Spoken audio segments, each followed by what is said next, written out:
இந்த உலகத்துல பணம் இல்லாதவனுக்கு மதிப்பு இல்லையா, ஆனா மனசு நல்லவனுக்கு கடவுள் இருக்காராம்.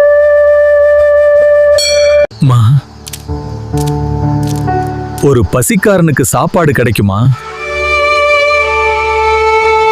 பசியோடு கேட்கும் குரலை இந்த உலகம் கேட்காத போது இந்த உலகத்தின் மனிதனே இல்லை என்று அர்த்தம்.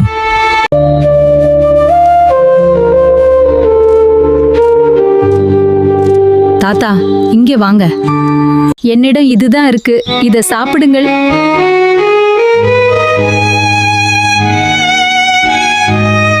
விழித்திருக்கும் நேரம் இது சுவாமி.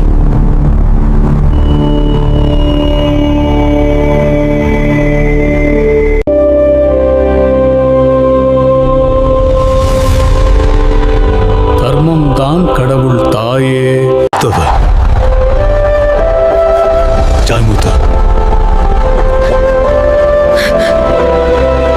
கடவுள் கோவில்ல மட்டும் இல்ல, உங்கள் மனசில் இருக்கும் தர்மத்தில தான் இருக்காரு.